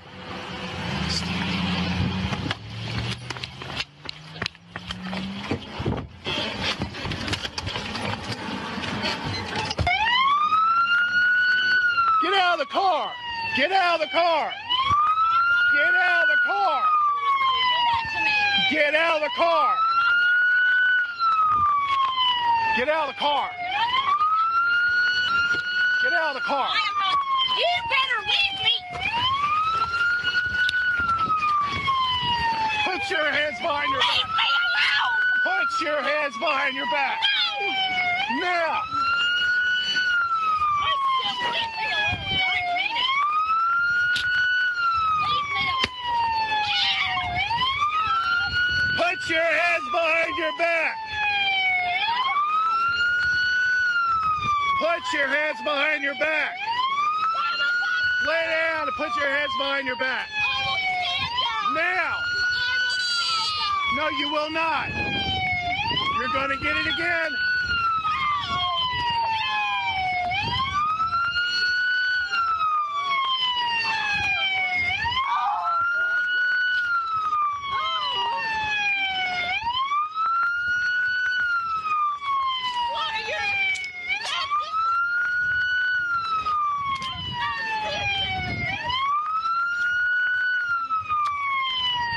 Do you realize you just got yourself in a whole lot more trouble?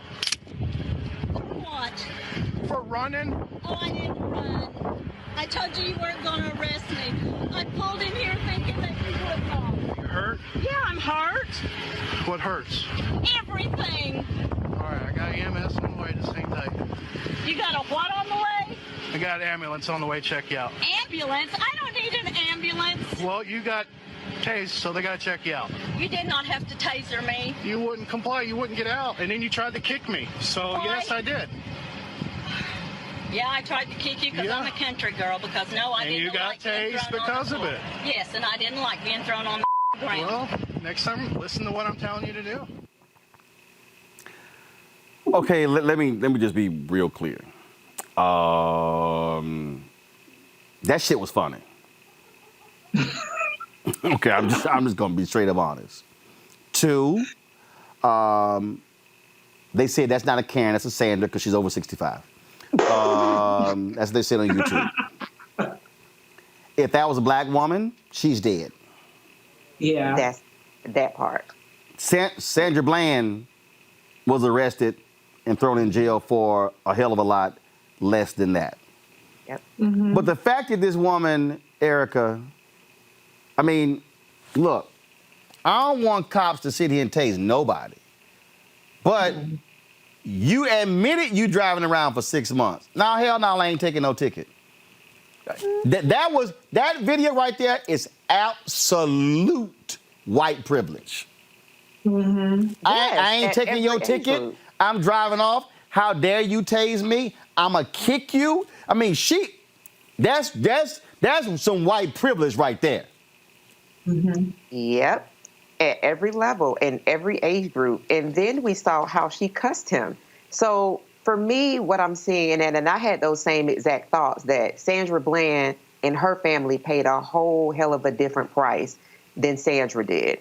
And so in looking at that video and looking at, to be quite honest, the care with which that officer took and ensuring that she did comply. And at the very, very last, when she wouldn't comply, and she gave chase, like she literally ran away from the time that she was told in order to stop, that when he caught up with her and dragged her from out of the truck and tased her, he still had the presence of mind to make sure that she was picked up and placed back in her car, not in the law enforcement car, and to announce to her that he had called the ambulance so that she could get checked out because she'd been tased, which is very interesting to me when I'm thinking about the cases of black people. There's one down in Texas, a woman being tased to death who was a black woman, and thinking about the care with which the officers didn't take in that case. So again, we continue to see how white people, any form of not being able to do what the hell they want to do is a level of oppression for them. Yeah, I mean, absolutely. I mean, Reese, again, I don't want to see anybody taken down, but she just violated everything. I mean, everything. And he was still cordial to her, even after tasing her. I mean, I ain't seen nobody black get that kind of treatment. I mean, that video should be titled white privilege. Absolutely. But just to be clear, black people watching this, sign the ticket. It is not an admission of guilt. You can still fight the ticket. That is just refusing to sign a ticket is asking for trouble regardless of what race you are, which is what this lady found out. But yeah, I mean, absolutely. We know from watching that, had that been a black person, she would have been dead. You know, running off, they would have shot at her car. You know how many times that cops have shot multiple bullets into a car just because the car was quote unquote fleeing the scene? So not only did he not shoot at her car indiscriminately, he pulled out what was noticeable to me, a taser, not a gun, which we know is a difference in how he would have treated a black person. And then he waited until he was physically assaulted to use the gun, and then he called for an ambulance. Now that's going to be a very expensive bill for her, in addition to having this charge on her, you know, finding this charge with the lawyer and things like that. So, but absolutely, this is white privilege. And she learned today that just like because she did get it a little bit easier than other people, but she is not exempt from the cops doing whatever the hell it is that they feel like they need to do. Absolutely. All right, y'all, before I go to my final story, the folks at The Daily Show, they have put together some amazing videos. And so this is the video that they took comments that you hear on Fox News where they're always trashing Joe Biden or Barack Obama. And then they chose to apply it to Donald Trump. This, folks, is utterly delicious. He doesn't have command of the subject matter. And then I see the disinfectant where it knocks it out in a minute. He can't string a coherent sentence together. More than ever before, we've held our rate, the numbers, everything we've done. Stumbles all over his sentences, starts rattling off. They can do as they want. They can do what they have to do. They know what they have to do. We've already seen how his mental faculties are declining. But you know, they had a debate it was really a rough time in our country. He's just not articulate enough to be the leader of the free world. We want to win the war with as few, if you look at it, just deaths as possible. Day after day, it's embarrassing to watch him. We have, I call it the super duper missile. He lies with ease.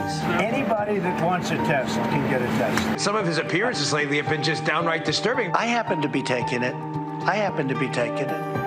Hydroxychloroquine? I'm taking it. Hydroxychloroquine. This type of agitated behavior is part of an increasing, disturbing pattern. Why don't you act in a little more positive? It's always trying to My get question you. to you Get you. You know you're a fake. Just a loudmouth. Maybe that's a question you should ask China. I feel bad for him. He's where a lot of us will be in late middle age, and it's sad. A what? Oh, fuck.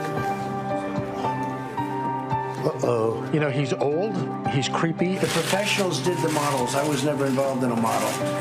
But at least this kind of a model. Just roll the tape, the creepy things that he's doing to people on camera. We've seen how creepy he is with women. I'll go backstage before a show. Yes. And everyone's getting dressed and ready. And I'm allowed to go in because I'm the owner of the pageant, and therefore I'm inspecting it. Is everyone okay? You know, they're standing there with no clothes. Is everybody okay? And you see these incredible looking women. She even noted his handsy history of touching people. I've said that if Ivanka weren't my daughter, perhaps I'd be dating her. He's very creepy. Can't make this up. And when you're a star, they let you do it. You can do anything. Whatever you want. Grab him by the pussy. That is a great video, Erica.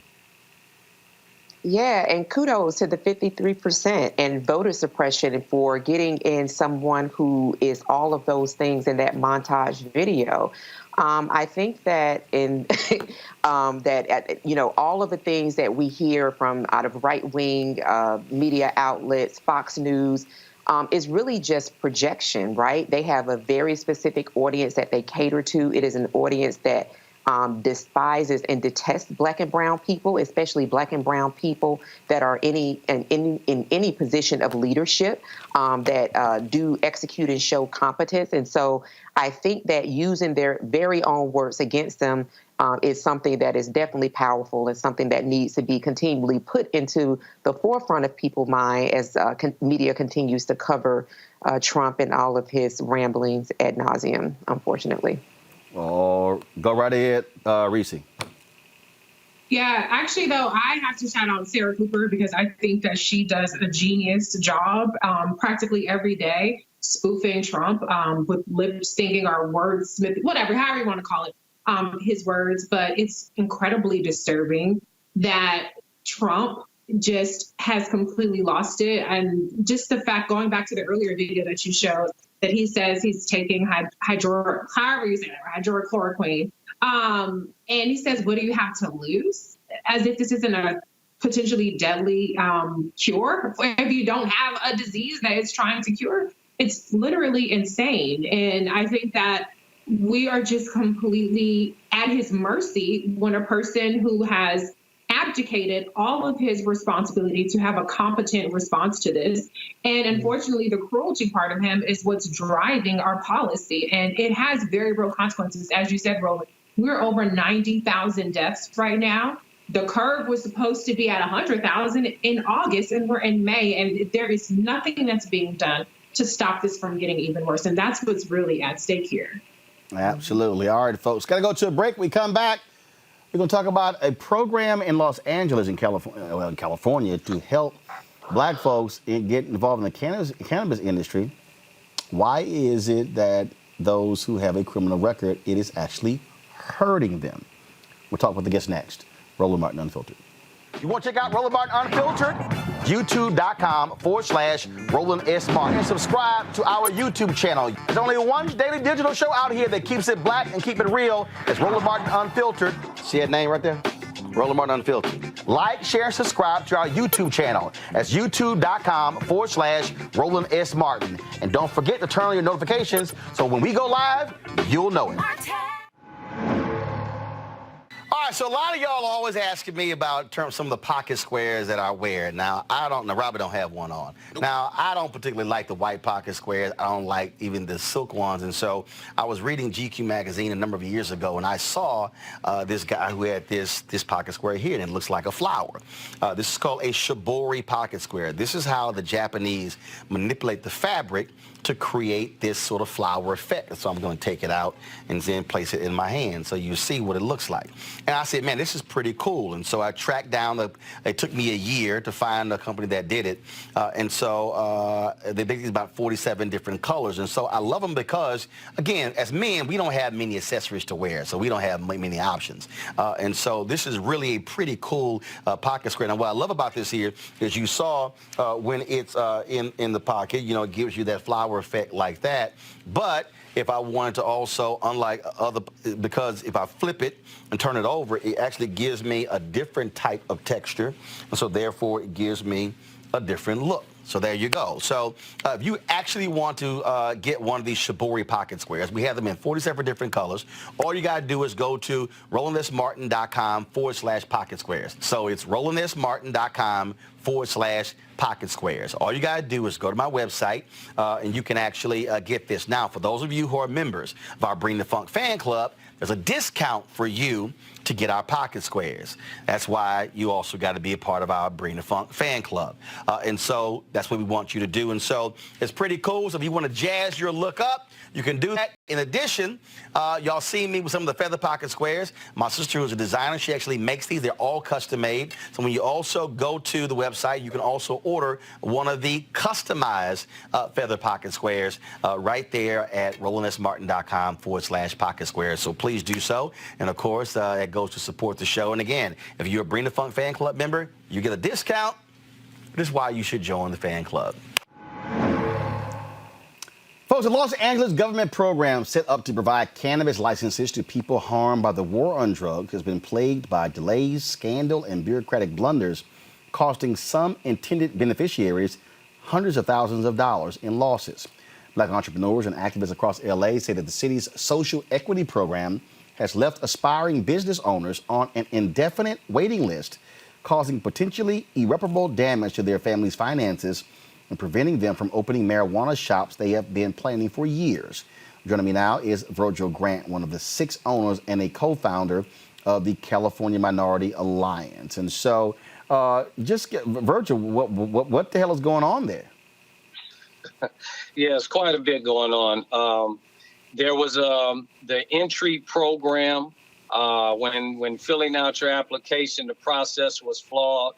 People entered into the system early, and it just was a debacle from the very beginning with that process. So it allowed people who were not social equity applicants, or shall I say qualified social equity applicants, to enter into the system early and receive invoices. So since then, we have communicated directly with LA City Council. Herb Wesson, he has put a stop to that. Now the program is frozen, and we are behind closed doors working on restarting the program, but making sure that the issues that plagued the very first 100 in the process does not happen again. So we're going to do basically what we call a reset and get this thing back rolling, hopefully within a couple of months. So, and again, the problem here is that you want people who have been screwed by our laws. Like I've always said, look, black people got thrown in jail for marijuana crimes. White folks are now making billions. As a result of this, the people who were harmed by these marijuana laws should be beneficiaries. Absolutely. My whole thing was we were the first in line to go to prison, so now we should be first in line for licensure. So with the social equity program, it was supposed to do that. Those that qualify for Tier 3, or shall I say Phase 3, Tier 1, and Phase 3 being the third phase, which is the retail sector of social equity. Tier 1 being someone who has a cannabis felony or misdemeanor will put you in Tier 1. That puts you in the front of the line to apply and receive licensure for a retail store. And so that was the whole purpose of it. First to go to prison, we need to be first in line. So the concept and the actual ordinance was there. It's just a process that we were unaware of, and now we have been made aware of that it is now a flawed process, made us now have to jump in, stop this program, and do a fresh restart so that we can make sure those people who are true qualified social equity applicants are able to get through this first 100. And we've seen the same problem in Illinois. Open it up, very few African Americans getting dispensaries. Same thing in Michigan. One of the reasons why it hasn't moved forward in New Jersey because the Black Caucus there said, we ain't voting for Jack unless black folks are guaranteed to get these licenses. Absolutely. And I'm the one who started the social equity conversation in New Jersey. I went to New Jersey, Dana Roland, who is a county assessor there for Essex County, and Akil Muhammad, who is a political guru in that town. Those are my allies there that we work together closely to create that program for New Jersey. And yes, they were waiting to see how LA kicked off. And of course, LA stumbled and fumbled the ball. So now we're trying to pick that ball back up and move forward in the right direction. We have all of the pieces into place. We have the last little bit of language to implement and push through. And then we should be in, LA should be one of the, I guess, premier starting cannabis programs regarding social equity. Yes, there was a fumble. I think we can recover. All right, then. Well, Virgil, we look forward to it. Man, keep up the good work. And again, bottom line is we need to be a part of this billion-dollar enterprise. No doubt, we do. All right, Virgil Grant, sure appreciate it. Thanks a lot. Thank you. Eric, a final comment from you on this. And look, this is going to be billions upon billions. And this cannot be an industry that we are locked out of as it really hasn't matured yet. Absolutely. And one of the two things that come to mind very quickly, I think about John Boehner, who was a Speaker of the House and member of Congress, and how he has become very wealthy and become a leader as a white man who really went after President Obama during his tenure as Speaker of the House, how he is profiting handsomely in leading conversations in that space. So I think that, too, in addition to that, when we think about the folks that are profiting, and we think about, as the gentleman put it, those folks who are largely black folks who paid the price, right? And we're now seeing white people reap the benefits. For people to be very, very woke around this, because anybody that pays attention to the markets, look at these different companies that are on the New York Stock Exchange, you will see a presence of those particular companies. And especially as we continue to move through this pandemic in places of certainty, that area, the alcohol industry, will continue to see those industries boom. So this is, again, where we see the impact of having a black caucus, right? Why people who attempt to primary our leaders that are in that caucus be damned, because they are working on several fronts to make sure that black people are being represented in a myriad of areas that sometimes we just don't have any real awareness around. Reese. Yes, and to Erica's point, it really is important about what kind of leaders we have representing us. Interestingly enough, the California Minority Alliance supports Senator Kamala Harris's Marijuana Opportunity Reinvestment Act, which has seen some traction in the House by Representative Jerry Nadler, who's introduced it on that side. And it does the exact kind of things that we were just hearing about in terms of it decriminalizes marijuana, it expunges records, it creates a trust fund that gives people who have been victim, particularly black people who have been victim of this quote unquote war on drugs, a front seat to get the access, whether it's to capital and to licenses, so that they can start to cash in on the business that has cashed in on imprisoning them for all these years. All right, then. Erica, Reese, we surely appreciate it. Thank you so very much. Thank you, Roland. All right. Some of y'all wondering where was Greg Carr today? Well, Greg had assignments. He was up late, bunch of Zoom phone calls. Greg took a nap, woke up about 10 minutes ago. So that's why Dr. Greg Carr was out here on Thursday. He's all good. So just wanted to let y'all know that. All right, folks, here are the people who have joined our Bring the Funk fan club.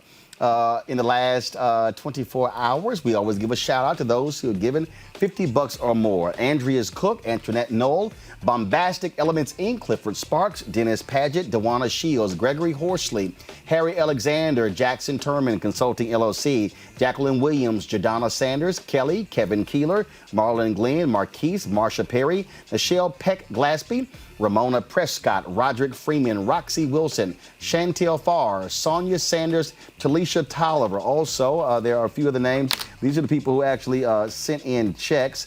I actually handle those myself, and so I know I actually have those. And so let me go right to them here. Hold on one second. Here we go. Ruth Hubbard Raspberry, Tony Richardson, Joanne Stanley, Alice Mitchell, Shannon Johnson, Jesse and Paula Shelton, Richard Jeter, Christopher McCoy, Dee Harris, Rita Jones, and Arvella Ross. And look, folks, a lot of y'all watch the show for free. You're on YouTube right now. You're watching us on Facebook, on Periscope, some watching on Twitch, IGTV. We need your support to make this show possible, okay? We have to be able to fund it ourselves. Look at joining our fan club essentially as having a subscription to a newspaper. Last year, we did 350 hours of content. Y'all realize that? 350 hours. This year, we do more than 400. We are providing something a lot of people are not providing. We're doing a daily digital show, 2 hours a day. In addition to that, we're also providing other content as well. We have the Wednesday Bible study that Reverend Dr. Jackie Hood Martin does as well. We do special products as well. We are doing something and building something that other people simply are not. And so again, if you look at a magazine subscription, a newspaper subscription, in fact, I'll tell you this here. The Wall Street Journal basically charges almost that amount per month. Think about that. So again, and I told you, if 20,000 of our fans give at least $50, $4.16 a month, 13 cents a day, we're completely funded.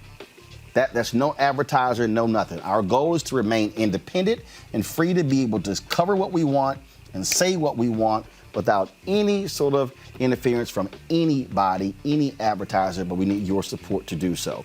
And so if you like this show, if you like what we do, if you like our panels, if you like the guests we bring on the show, you look at who we had today, the sister from Flint, talking about environmental racism, Lee Merritt talking about the third guy, Ahmaud Arbery, who has been arrested. If you look at all the CBC members, you name it, what we are doing every single day is doing something that other people cannot duplicate because, frankly, it's all lip service. But we need your support, folks. You can give right here on YouTube. 2,500 of y'all are watching right now on YouTube. Every person watching should be a member of our fan club. You can't give $50, totally understand. I've had some folks who've given us $10, $25, $30, $5, $1, $2. Doesn't matter. Every dollar counts, and so we need you to support us. And so if you're watching on Facebook, you're watching on Twitch, you're watching on Periscope, you're watching on YouTube, we need you to be a part of our Bring the Funk fan club because, folks, again, our goal here is to be able to speak to Black America authoritatively, to give you Black experts you're not going to see on these cable networks and these broadcast networks. And so please do so. Again, anybody who gives $50 or more, you will get a personal shout out from me on this show live. But you got to actually join our fan club. Here is how you can do it. Go to Cash App. Okay, $RM Unfiltered. Graphic, please. Thank you very much. PayPal. We should have a new graphic, y'all, because we have Venmo. PayPal is paypal.me/R Martin Unfiltered. If you have Venmo, you can do @RM Unfiltered. And so we'll have that graphic tomorrow, which actually has Venmo on there. Plus, you can also send, we have some people who have sent in cashier's check to New Vision Media. That's the parent company. 1625 K Street Northwest, Suite 400, Washington, D.C., 20006. All right, folks, I got to go. I'll see you guys tomorrow. Have an absolutely great day. Don't forget, subscribe to our YouTube channel. We are very close to having 500,000 subscribers. We're sitting at 482,000. Subscribe to our YouTube channel, but turn on your notifications so when we go live, pops up on your phone, then you can watch. All right, folks, I'll see y'all tomorrow. Hi!